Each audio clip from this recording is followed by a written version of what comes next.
podcasting is international. You didn't need me to tell you that. But what is interesting is having international guests on. This week's guest is from France, and she has some really, really good stuff about branding.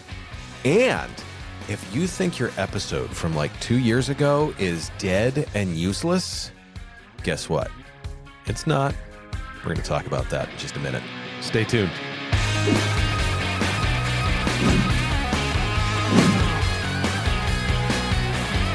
Nathalie, thanks for coming on today. You've got an interesting story because you started in IT. You've got this rich background in this world of logic. Mm-hmm. And then you start the membership lab where you're talking about brand building with podcasting. I mean, you're humanizing these complex systems. You're working on this stuff. So how did your systems first brain go over to the sometimes messy, some unpredictable world of content creation? How did you make that jump? Yeah. So actually, it's pretty logical, I would say, in the way this came about. So our background. So I run the business with my husband and business partner, and we are both technical, come from IT, software engineers from the Silicon Valley. And basically what this came about is we realized really quickly, like in our first 6 years of business, when we moved back to France, that just the technical bit and creating products, we were creating softwares, is not going to get us a successful business because you still need marketing, you need sales, all things that we were trying to avoid. So through connections, because I belong to, networks of women, and I basically surrounded myself with other business people, because I'm not wired as an entrepreneur like my husband is. And I'm more like the employee trying to catch up and be the entrepreneur. But it's something that I really have to work on. This is not really like who I am at the core. So it's always been a bit of a struggle, but it's something that I know, so I can work with that. So the way this works is that by basically being surrounded by other people, really quickly, I realized that there are so many different pieces and hats that you have to wear, in the business. And the softwares that we were building, it turned into, well, let's build websites because that's what people want. Then we got into the e-learning space. And the thread has always been, we need to solve a problem. If you want people to buy your stuff, whether this is a service or a product, you have to solve a problem that they have that they're willing to pay for. Okay. So that's the logical bit. Now, in order to do that, they need to know you exist, right? They need to know that you have a solution, and they need to believe that the solution will work for them, right? So, and how do you do that? Well, you do that through your visibility, through sharing content, right? Through a strategy, right? Now, what I love about podcast and how this really came to be is, one, the fact that you don't have to be on video for people that don't want to be on video. But there is this thing about hearing people's voice where you can really feel the emotion and the energy, and if people actually believe in what they're talking about, right? It's very different than writing. Writing, you can read something, and if you're in a bad mood, you're like, oh, she's attacking me, she's mad. And if you're in a good mood, you're like, oh, right? So there is this interpretation that you have with writing. And I think that when we do audio, and video is even bigger than that, is you accelerate the trust factor. I mean, the love you or hate you kind of, because, it goes both ways. Yes, right? It does. But that's what I love about podcasting. If you have something to say, and you're not a writer, doing a podcast where you basically record yourself makes, allows you to be much more like natural and just talk the way you talk to people, which is actually what you want, because this is how you're going to attract the people you're meant to work with, right? Unlike writing, where you can spend 3 weeks rewriting your post, right? To get close to zero engagement. And then you're like, oh my God. Not that any of us have done that before. Yeah. So that's really been the transition. It's really looking at what others are doing and then what it is that I want to do. So when I started my podcast, I now have 137 episodes for the membership lab. I really started the podcast actually on a dare. Somebody said, I was working with, said, can you do 100 days of videos live for 100 days straight? And I said, yes, I can. I've done it before on Facebook. And I'm like, you know what? I'm going to record those and I'm going to turn that into a podcast. So those were the first 100 episodes of my podcast, unedited. Right? Wow. And then I went on to do 37 interviews because then I got into it, and I started to interview people and have, like great conversations, like around coaching programs, online programs, e-learning and all that stuff. So that's really where it came about. But it's always been like, is there a gap? Is there a problem that people are having right now? And can I create a solution for it? Now, the podcast is a great way to connect with people, like I said, but you also need a podcasting strategy, right? Just podcasting is not enough. You know what I'm talking about, right? I know exactly.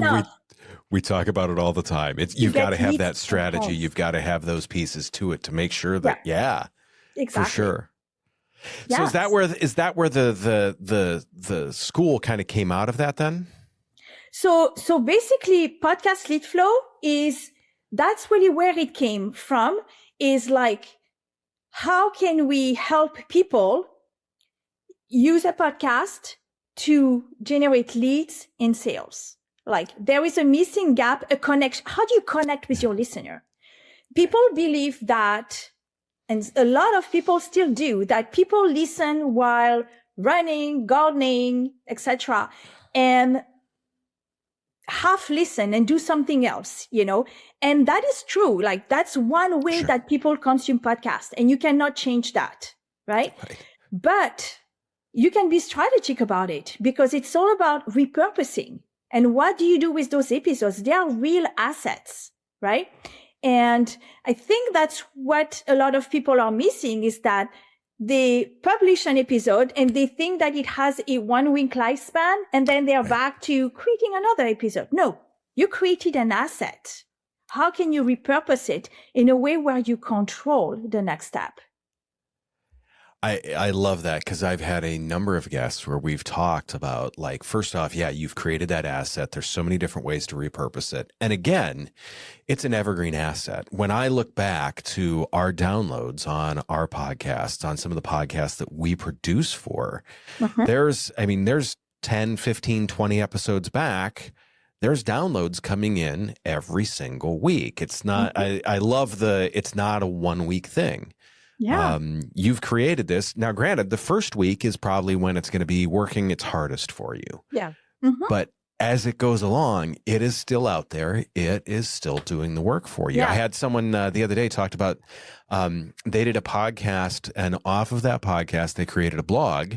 And that blog is still, it's one of the biggest drivers to their website. And that was done in 2019. I'm not surprised. Yeah. When it's the right message at the right time.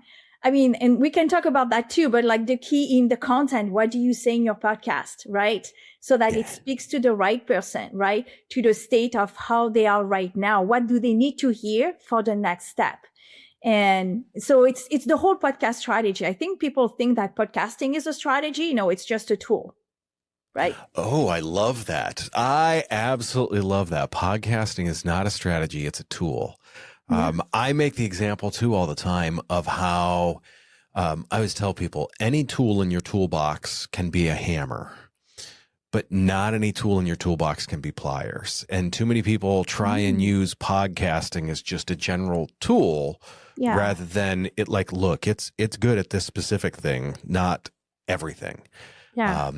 Especially when it comes to the strategy. How, like, when you talk about the strategy, and I love, you talked about like the journey. Are you talking about the buyer's journey in terms of like where they're at in terms of your sales funnel, or what were you kind of referring to with that? So basically I think the first thing is you need to understand, or to be really clear in your head while you're podcasting. Like what is your intent? If you're selling high tickets and you're selling through calls, right? People have to book calls. Then you need to reverse engineer that and think, okay, what do I need to share in my podcast for people to relate to what I'm talking about, for people to feel that, she knows what she's talking about. I kind of like her style or his style.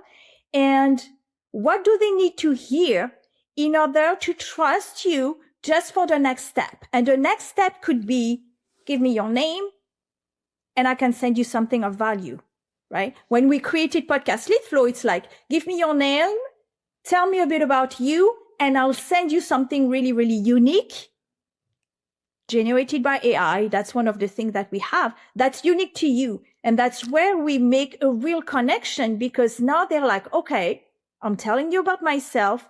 You give me something of value. And then that person can be added to your CRM, right? To your follow-up email sequence. You invite them to go on a call or things like that. So that it's really like reverse engineer what the ideal client workflow is and where does the podcast fit. So of course, you're not going to have all your episodes work that way, right? You can have interviews, you can have inspirational posts, but I really strongly believe that as part of your strategy, you need to have a couple of key, I call them asset episodes, where the sole purpose is to show you how you work, what your solution is, and having in mind the person that's ready, like the person that has the pain and is looking for a solution and might say, let me look into that. Okay. So, and these, you literally use them as you're using a lead magnet. You repurpose them. We had a client, she shared that episode in a nurture sequence, right? So existing people already on her list, they've never booked a call, they've never bought anything. She added it to the sequence as one of the value emails. You know how you nurture them, right? And you give them regular value. Well, if you have really, really good episodes that you know are relatable to people, then add them to your nurturing sequence. Even if it's 2 years old, like you were saying, it doesn't really matter. It's value, it's an asset. And because they can hear you and reading from you, because they can hear you, they can feel the energy. They can feel that you believe in what you're talking about. And they are much more likely to take the next step if they're ready.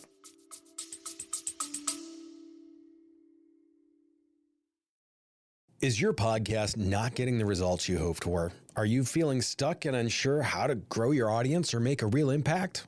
We get it. Podcasting can be a challenge, but with the right strategies, it can be an incredibly powerful tool. That's why we're offering our free no-pitch podcast consultation. We'll spend 30 minutes with you identifying areas for improvement on anything from optimizing your audio or video quality to developing a content strategy that resonates with your customers. If you're ready to unleash your podcast's full potential, visit the link in our show notes to schedule your free consultation. Space is limited, so sign up today so we can help you create a podcast that truly shines. I love the way you word the kind of hear you, and I'm not a big energy person, but I feel the same way about it, because once again, so many people, they think, oh my gosh, what happens if someone hears me and they don't like me? And I'm like, great, they're not your client anyways. Exactly. That person's going to call you and just be annoying until you finally say, look, we're not going to work together, or they're going to say, look, we're not going to work together. So eliminating people up front is not necessarily a bad thing. It is very much, it gives you the ability to find your people, find who you're going to get along with, find who you want to work with, as long as you've got the right words in place, and as long as you've been targeted for the funnel. I love how you've said that. It's interesting because to me, like, when did you feel like there's a lot of people that take podcasting and they struggle to move past this is a hobby? Yep. And we talk about pod fade all the time. I believe the latest thing that I saw was 86% of shows struggle to get past episode 15. Yeah, it's really, yeah. Yeah, it's tough. And I mean, you and I both know this. This is difficult. This is not just, hey, I'm talking into the can and magically it appears online. It's just this wonderful thing that is just people going to have them beating down my door to write me checks. As you have gotten into this, like, when did you finally say, okay, this isn't just creating noise. This isn't just creating content for the sake of content. Like, when did you say, shoot, we have to place this correctly in the funnel. We have to be strategic about this. When did that finally click for you? Was there a specific moment? Was there an episode? Was there a guest? What put that piece of puzzle in place? I think it kind of came gradually, like sure. What I remember of it is that I started to lose the motivation of finding guests or things like that. And I think when this happens, you really want to question, like, why am I doing this podcasting thing again? Like, that was fun at the start, but and if you're losing your motivation, then question, like, why are you doing it in the first place? And are you able to measure? So for me, I wanted more visibility and I wanted people to know everything that I know about memberships. I wanted them to know that I am behind some really big memberships, 7 and 8 figures that are in the coaching industry. I wanted people to know that, and I am able to share what I learned from these big companies that are working with my smaller clients. And when I realized that I could not figure out the impact that my podcast had on the business, I lost my motivation. Right? Makes sense. So you're podcasting, and then you have clients, and clients are telling you, yeah, I saw your podcast. I really like what you're doing. Like, it's straight to the point, no fluff. It's pretty short. I think they're like 10 minutes or something like that, unedited. But I'm like, but I have no way to connect with the people that are listening. Sure. So is it efficient? Is it making sense for me to still do that? So this first test that we did with a friend, where we put this strategy in place and she shared it in her nurture sequence. And guess what? She got somebody that was on her list, book a call while she was on vacation. So that was really cool. When she came back, she got the call and she sold a $7,500 coaching program. And she told me, wow, I was able to reconnect with somebody on my list thanks to an episode. So it's a real asset. It doesn't have to be live. It doesn't have to be consumed on Apple or Spotify, because these platforms, they want to grow their audience. They want the listeners to stay there and binge content, right? If you want the podcast to work for you, sure, you should be there. Sure, you should have show notes. This is great for SEO and all that stuff. But you also have to repurpose it on a platform, whether this is your website or a pod page or something like that, where you have control over what is happening next. That's where you connect with the listener, right? So that's basically I want to say, when we did this test and she told me, like, she booked and she bought, I'm like, what? Like, in 1 week, like, we did this thing. And I'm like, she's like, she's willing to pay for a service just for that. If somebody, imagine if you can give one client a month like this to a client by putting this strategy, then now she can see it's coming from this episode number 125, right? Sure. You see what I mean? So now you can reverse engineer and say, like, okay, I know this episode works. How can I continue to repurpose that? Right? So, and I think that's how you really come up with a strategy that is going to work long term. Do you think she wants to keep podcasting? Oh, yes. She's going to be much more strategic about what she talks about now, Sure. right? Because she's like, what do they need to hear? And it's okay, again, to have those episodes where you want to talk about something because it needs to come out. It's your way to express, your views. People need to see your values and if you're funny and all that stuff. Sure. But it also needs to be very, very strategic if you want to attract those people, for business. What's interesting, and the thing that I pulled from this too, is that in so many cases we talk about how, like, we in large part look at podcasting as content creation. I mean, because as you know, you can create the email from it, the blog from it, you can create all the social clips from it and everything like that. And it's nice because they all kind of feed each other. If you send the email, you're like, hey, go check out the video. And in the video, you're like, hey, go listen to this in the car also. And scroll us while you're sitting in the bathroom, all these other things. I didn't even think of hey, this episode from 6 months ago may apply to what you're doing now. Go ahead and send that directly to the person as part of the CRM to say, look, here's an update for you. That's a very interesting attitude about that. I love that. And that once again, too, it is that added way to bring people in and to keep them in your ecosystem, to keep them interested, keep them, I guess I would say, keep them perked up to knowing what you're doing. Yeah. That's a wonderful way to look at that. When you talked about like how there's been times where it specifically brought clients in, other than that, like looking at the return on investment from it, is that the main way that you gauge that? Like looking at these 5 people have told us that they've come on as a podcast, but how do you justify the return on investment for, let's say, your show? Other than that one specific instance where, I mean, are you seeing that quite often, or is there other, I guess, are there other telltale signs that people can look for to say, oh, I'm pretty sure that came in from the podcast? Yeah. So, I mean, my background, like logical, like I was creating automations and things like that. So we really love marketing automation, but like behavioral automation also, yes. Which is, like based on what you do and what you don't do. So, when you look at it from that purpose, basically, the idea is that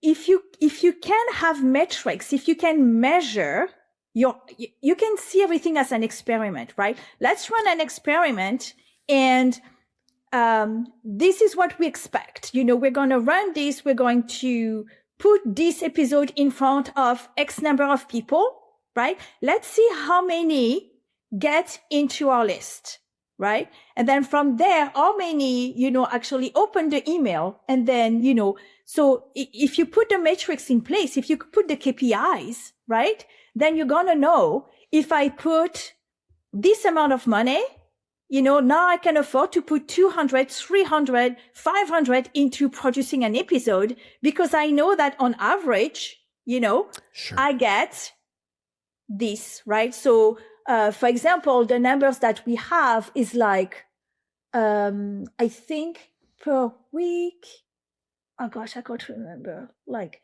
20 leads. Like, it's basically what it is showing is that you don't need a lot of downloads. Sure. If you're in front of the right people, right? People think they go after downloads because that's the metric that everybody feel they control. We don't even know if they're correct, right? But basically, like if you get, say, 20 leads per week, and on those 20 leads, there are 5 people that book a call and you sell 2. That's all that you need if you're doing high ticket, right?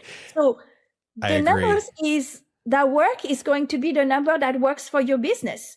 Yeah. The person, like my client, like who is now a client, like she doesn't need a lot. She doesn't want her calendar to be filled with calls. She doesn't need that many, right. But she needs good one pre-qualified, right?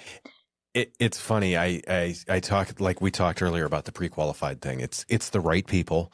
The other thing I always tell people too, when it comes to those downloads, I always say, if I told you there was 10 people in the next room that were really excited to hear from you, would you go talk to them? And people are like, well, yeah. And I'm like, that's the same as the 10 downloads. It's the same thing. It's 10 people that want to hear from you. So I was like, yeah, you have to push through that. People need to realize something. Like it's just like we were looking at numbers because, we're working on content and people want to see numbers. And I was actually quite shocked. I knew it was low, but I didn't know it was that low. And I believe, I hope I'm not making a mistake here. I'll share it, later with you. 50% of the podcasts have 30 downloads or less. Yes. I have seen that stat also. Okay. So that's what it means. It's like, don't go after volume unless you want to run ads and you want sponsors, right? But if we start to compare the big guns, like what they do and where the first 3 minutes are just ads and ads and ads on different products they promote, that's how they make their money. That's not how we need to run our podcast at our level for what we want to do, because we have a very different purpose. So podcasting with purpose and having a strategy, I think, is the key. And you have to create your own metrics. What success means to you, for your podcast. We all have different definition of that. I truly love that. I've heard the old saying, comparison is the thief of joy. And everyone sees, like you said, the big podcasters and they're like, I want 3 million downloads. And I'm like, no, I want 3 people that will write checks. That is the big difference. I want 3 people that want to do a podcast and want to do it right. I don't need 3 million. I need 3. And that's what we look for. Since you've been doing this and since you've had your podcast, what's the top thing that you think that you've learned in doing yours, that where you've like, oh, I didn't realize that was going to be a thing when you started this? So first, when I started it, like I said, it was more like a dare. So I didn't want the podcasting was a recurring, a repurposing thing. Right. Sure. I'm like, what am I going to do with this thing? I might as well do this.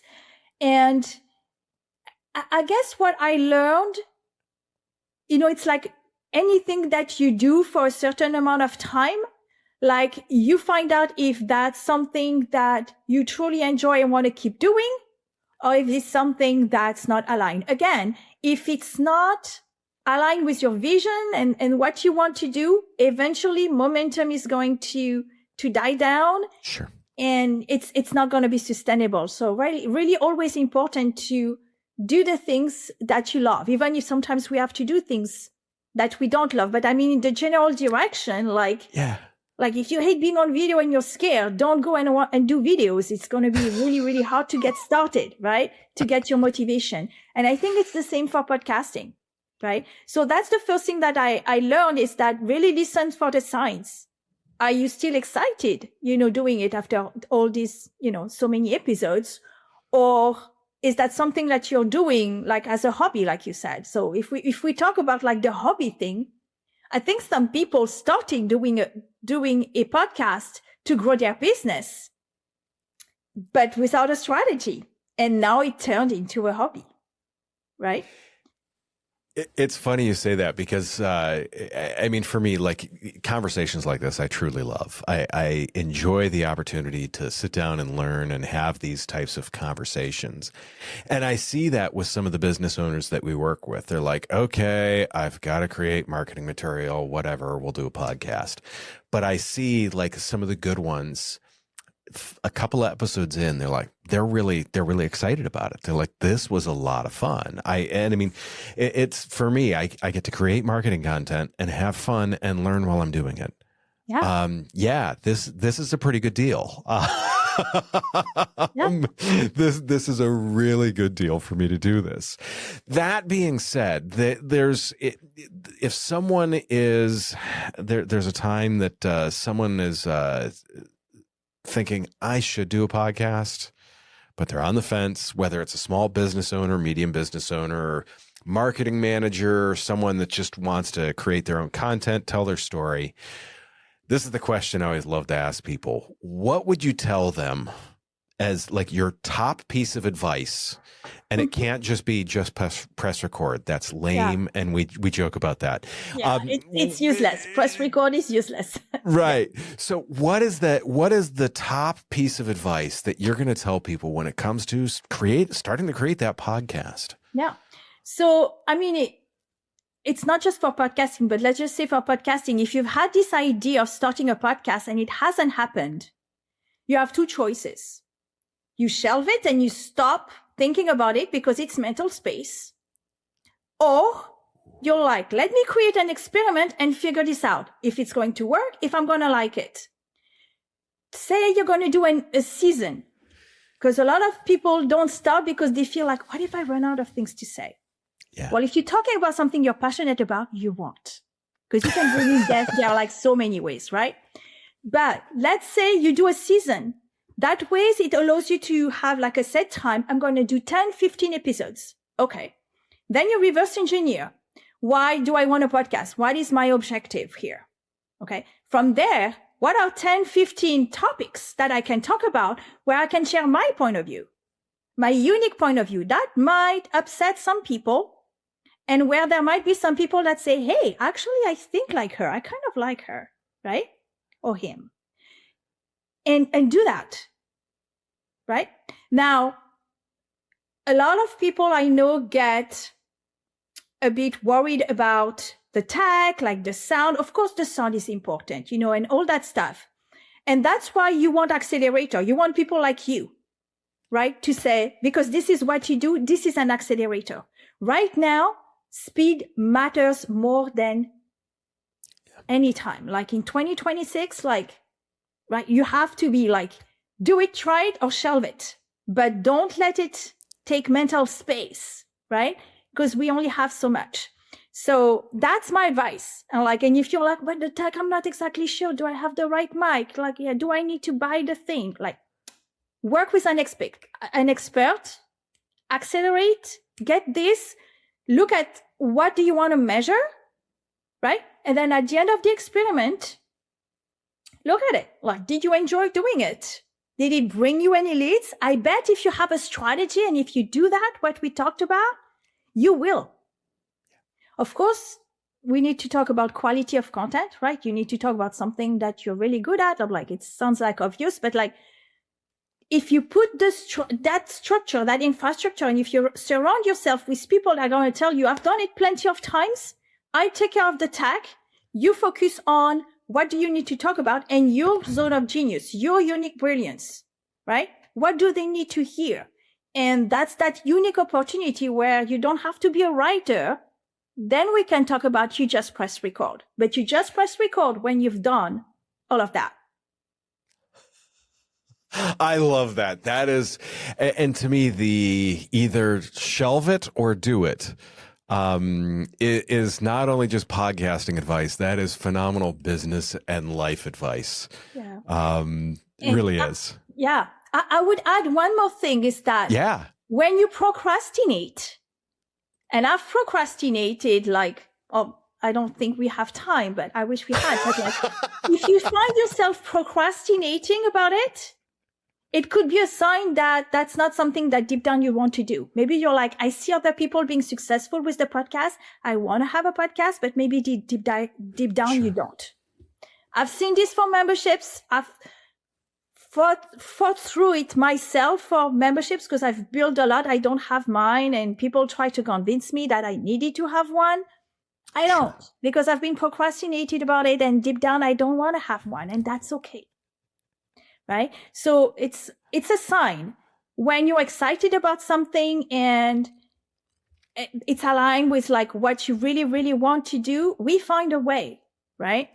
When we procrastinate, as soon as we get into a hurdle, that's maybe a sign to listen, is this what I really, really want to do? I love that. That being said, where can people find you, find more information about you? Where would you like people to go? Yeah, so I think the best way to find me would be at the Membership Lab, so themembershiplab.com. And also they can find me on podcastleadflow.com. That's where we do the podcasting stuff with the leads. Awesome. Otherwise I'm on LinkedIn with my name. Wonderful. We will put all that information in the show notes. Nathalie, thank you so much for all the information today. I know I pulled a lot from it. Thank you so much for having me. Everyone else, guys, once again, she gave me a bit to digest here. I am going to think about this, and I'll be right back in just a moment with the summary.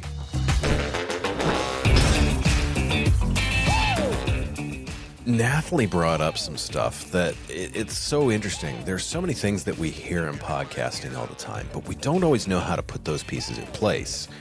The direct email piece, like, hey, if you find someone is in a certain spot on their journey and you've intentionally built an episode that can talk to people that are in that spot in that journey, holy cow, email it to them. It could be 2 years old. It could be 4 years. It could be 5 years old. Send that to them. It is still relevant. I absolutely love that piece. And it's something that I so often forget, especially look, I'm the business owner. I'm busy doing so many other things. There's all these other episodes out here that very simply are so easy to, hey, this made me think of you. Send it to them. Have your marketing team send it to them. Have a clip that you tag them in it and say, hey, I saw this and thought you should check this out. I know you're at this spot. What a brilliant way to keep that content working for you. So many times we get stuck in an area of podcasting where it's all about next week's episode. You need to keep creating content. That's how you're going to stay relevant. But in the same sense, make sure you don't forget about last week's episode or the week before or the year before. Those episodes are still hugely valuable. And as I said while Nathalie and I were talking, I find that there's still episodes that are getting downloads that are a year or 2 years old. And it's across the board. It doesn't matter which podcast it is. It could be mine. It could be the Business Fix. It could be one of our clients' podcasts. We consistently see older episodes getting downloaded. There's people that are going to go back and be like, hey, I really like what these people have to say. They're going to binge it. How many times have you found an old TV show that you liked and you're like, you know what? I'm going to start from the beginning and listen to this thing or watch this thing the whole way through. People are doing the same thing with podcasts. Once again, you're creating content that is evergreen. And so often we forget that that is there. And when you neglect it, it is kind of just going to sit there. So don't be afraid to go back a number of episodes and bring that up and put that in front of the people that need to hear and see it. Additionally, if you're intentional about what you're saying in those and how you've built those, it's something where you know that this is directed at person A. Too many cases we see people that are podcasting just to put content out, and they don't have that audience in mind, and they don't have that pain point in mind. What problem are you solving? They haven't thought about that, and you need to. Talk about the pain point that you solve. Talk about how you solve it, and think very intentionally about where that fits into your sales funnel, and talk about it at that point. I love the piece because it was like she was speaking to me about saying, look, maybe you're talking to people about getting them to do an introductory call. That's what we do with our 15-minute no pitch podcast consult. It's an introductory call. We're going to get your email address. We hope. We don't make you do it. But once again, it's that top of funnel. I know exactly where that's at. And that's to start that process of that know, like, and trust. And that's building knowledge for you.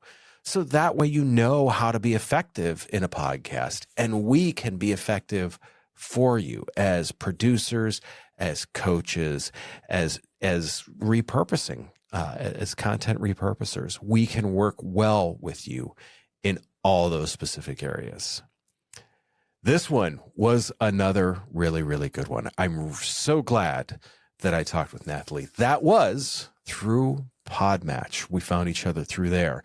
It's been a great resource. That being said, we would love to be a great resource for you. Do me a favor. Click on any of the links below. We'd love to talk to you. Go into the Discord. We'd love to chat with you there too.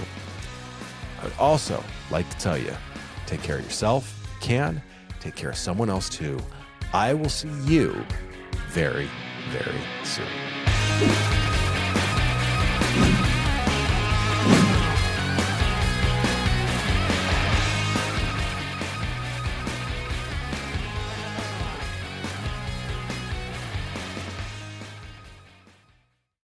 Creating engaging content can feel overwhelming, but it doesn't have to be. That's why I'm excited to share our Stomping Podcasting newsletter.